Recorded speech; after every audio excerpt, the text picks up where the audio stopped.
338 withdrew and withdrew all the territories, territories, from here, from there.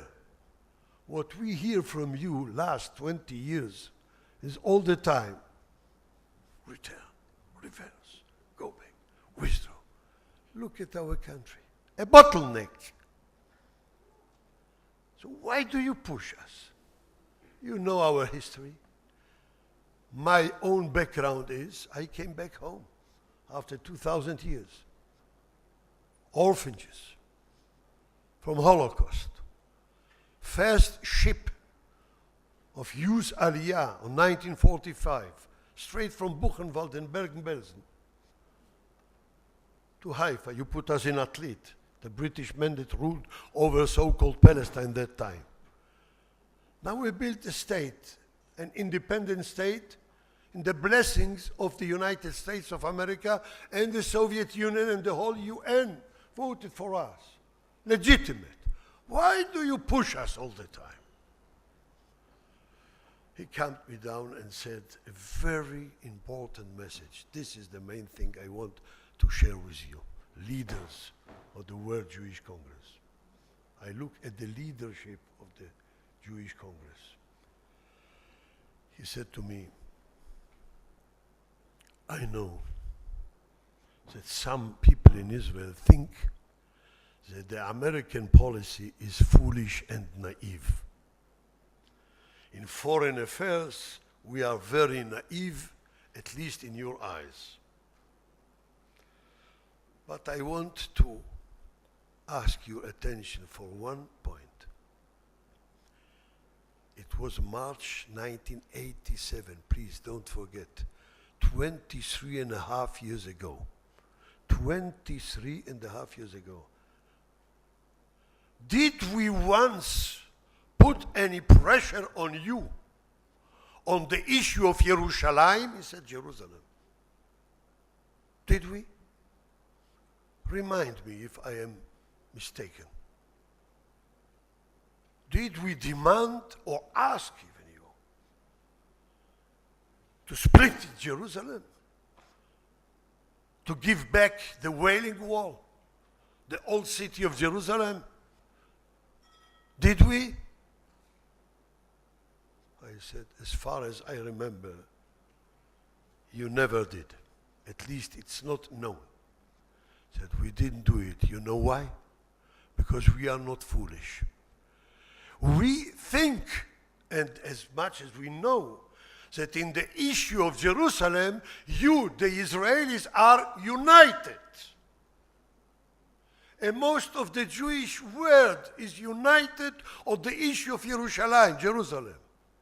We are not a bull who goes with his head in the wall. We don't want to break any wall. In the West Bank, in Gaza Strip, in the Golan even, there is a split among yourselves. We use this split to push a leg and to be involved in the politics of the Middle East because it's very important for us. We use this split to push ourselves in. In Jerusalem, we didn't try because we don't see any chance to go against a united platform, consensus of all the Israelis. And he was so well known, he said, except 4 members in the Knesset who belong to the Communist Party, Israelis, Jewish and Arabs, except those 4, all the members of the Knesset are united on the issue of Jerusalem. So we don't try. I was very touched. I stood up, shook his hand, say, thank you for the lesson. You taught me a real lesson now. I'm happy to hear it from you. May I quote your words in my country? He said, all over the world, but not in my name. Okay, I respect him. I do respect 23 and a half years. I told this story several times, not very many, several times. I never mentioned his name. I am full of gratitude to the honesty, to the dignity how he said it. We are not against you. We are not opposing you. But sometimes you open a door. You invite us. I told him an example from our history. Pompeius was invited when there was a struggle here between two brothers in this city in Jerusalem. The sons of Alexander Yanai and Shlomzion the queen, Aristobulus and Hyrcanus. One fought against the other who will be the king of the Hasmonaim dynasty. Both applied to the ruler in Antiochia in Syria, the Roman one, Pompeius, come and help me. He came. He made here order, but he stayed here until the destruction of the second temple by Titus, 70 past era. We invited him. We invited the Roman. It was here a kingdom of the Maccabees. We ask him, please. What I want to say to this very distinguished assembly, the leadership of the World Jewish Congress, we may and we have to fight each other inside. Different opinions is not only legitimate, it's necessary. It's very needed. We are not robots. We are not machines. We have a brain, everyone. We are wise men. Excuse me for this word, but this is the truth. Wise people who are sitting here. Everyone, as you have heard the last panel here, came from the same IDF, the same level. Generals, brigadier generals. They may have different opinions, but not outside. Outside, we have to speak in one voice and to blow in the same shofar.